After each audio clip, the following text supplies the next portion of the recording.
নমস্কার, আপনারা দেখছেন ইন্ডিয়া 365 ডেজ নিউজ, সত্যের সাথে সাধারণের পাশে। এই মুহূর্তে কোলাঘাট থানার সামনে আমি দাঁড়িয়ে আছি। আজকে আমার মোট 5টি প্রোগ্রাম ছিল, সকালে 2টি ছিল, একটা নন্দীগ্রামে, একটা মেছেদের। তারপরে আমি অনেক পথ জার্নি করে কেশপুরে গেছি। সেখান থেকে আমার খড়ারে ঘাটালের একটি সভা ছিল। আমি কেশপুরের সভা থেকে গাড়িতে ওঠার পরে আমার কোলাঘাটে একটা রেন্টাল গেস্ট হাউস আছে, মাসে ভাড়া দিয়ে এখানে থাকি। আগে গেস্ট হাউস, সরকারি গেস্ট হাউসে উঠতাম, যখন শাসক দলে ছিলাম। আমি যদিও বিরোধী দলনেতা, গেস্ট হাউসের আমি চাইলে পেতে পারি, কিন্তু আমি নিই না। আমি একটা ছোট্ট রেন্টাল গেস্ট হাউস রেখেছি রিফ্রেশমেন্টের জন্য, এবং অনেক লোকজন দেখা করতে চায়। কাঁথিটা অনেক দূর হয়, কলকাতাটাও অনেক দূর হয়, ওখানে অনেকের সঙ্গে মিট করি। ওটা পার্টি অফিসও নয়, আর ওটা আমার কমপ্লিটলি রেন্টাল একটা হাউস, নিজস্ব বাড়ি হবে। তা আমার ওখান থেকে যে কেয়ারটেকার ছেলেটি আছে বললো, স্যার কিছু সিভিল ড্রেসে আইপ্যাকের ছেলে আর সিআই ওসি কোলাঘাটের, তারা তমলুকের সিআই কোলাঘাটের ওসি, তারা কাউকে না বলে এখানে ঢুকেছে এবং আপনার বেডরুমে ঢুকে গেছে। বেডরুমে ঢুকে গেছে। আমি তখন বললাম যে আপনি যে অফিসার আছে তাকে ফোন দিন। প্রথমে ফোন ধরতে চাইনি, পরে কোলাঘাটের ওসি সৌরভ চিনা ফোন ধরলো। আমি বললাম দেখুন, আপনি আমার পৌঁছানো পর্যন্ত ওয়েট করতে হবে, কারণ মহামান্য হাইকোর্টে আমি অনেক লড়াই করেছি।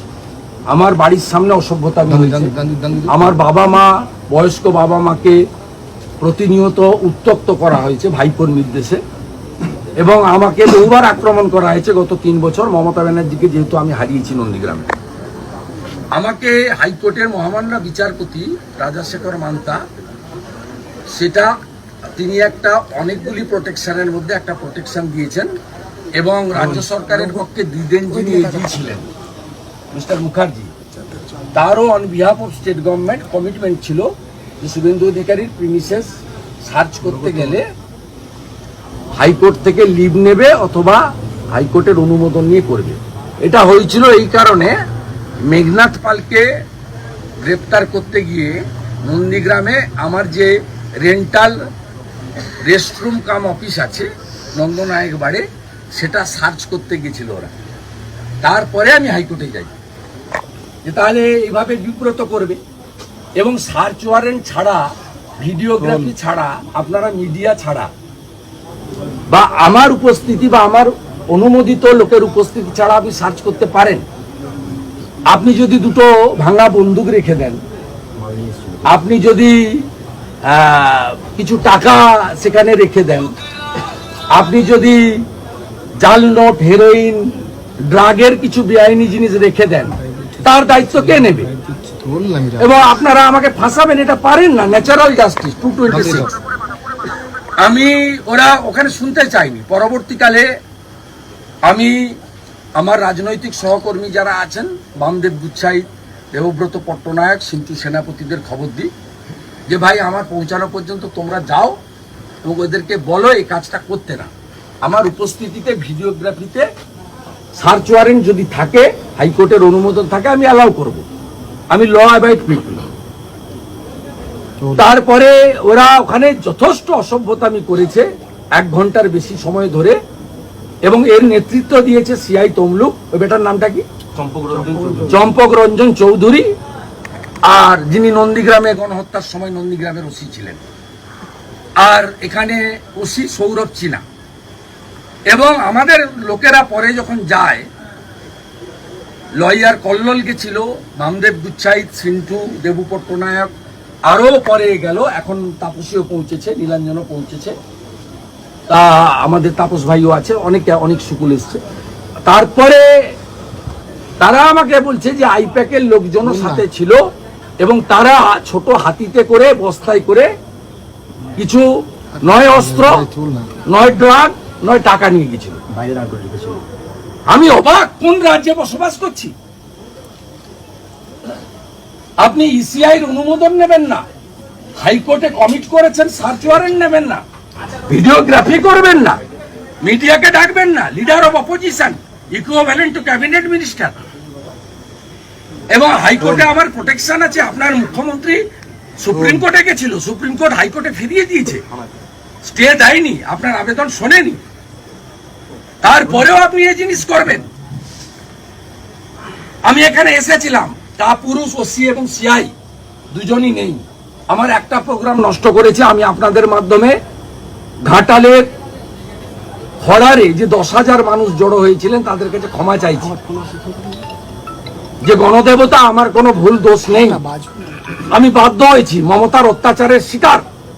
আমার আরেকটা প্রোগ্রাম আছে পাঁশকুড়াতে, রোড শো হিরণের সমর্থনে, আমি সেখানে যাব।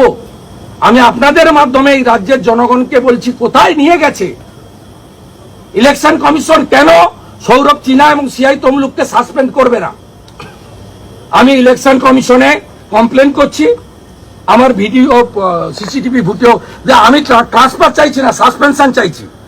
ইমিডিয়েটলি সাসপেন্ড করতে হবে এবং যদি এসপির নির্দেশে থাকে এসপিকেও এখানে সাসপেন্ড করতে হবে বা ট্রান্সফার করতে হবে। এর পিছনে কে আছে আমি জানতে চাই। আর আগামীকাল আমার লয়ার হাইকোর্টে একটি ক্যান অ্যাপ্লিকেশন করছেন, যেহেতু এই কাজটা তারা এখানে করেছে। আইনি পথে আমি লড়বো। আর গোটা বাংলার জনগণকে আমি বলছি, কোন রাজত্বে আছেন দেখুন। যখন ভাইপোর বাড়িতে ভাইপোকে বা কাউকে ডেকেছে, ওদের সিবিআই ইডি নোটিশ করে ডেকেছে। কোন রাজত্বে আমরা আছি? পশ্চিমবাংলার জনগণ দেখুন, আমি পুলিশের কাছে, মমতা পুলিশের কাছে কৃতার্থ যে শুভেন্দু অধিকারীকে আক্রমণ করা মানে জঙ্গলমহল এবং অবিভক্ত মেদিনীপুরের প্রত্যেকটা ভোটারকে আক্রমণ করা। এর জবাব 25 তারিখে আর 1 তারিখের ভোটে আপনারা দেবেন। আর আমি বিপুল সংখ্যক কর্মী সমর্থক জেলা সভা নেতৃত্বে এসেছেন, আমি তাদের বলবো ভোটের কাজে চলে যান। ওরা চায় আমাদের প্রচার নষ্ট করতে। আমি আইনি পথে মোকাবিলা করে নেব। ইসিআই কে বলবো, আমি রাতের মধ্যে সিসিটিভি ফুটেজ পাঠাচ্ছি। যে পুলিশরা গেছিল তাদের বিরুদ্ধে আপনাদের ব্যবস্থা নিতে হবে, ব্যবস্থা নিতে হবে। এবং এর শেষ আমি দেখে ছাড়বো।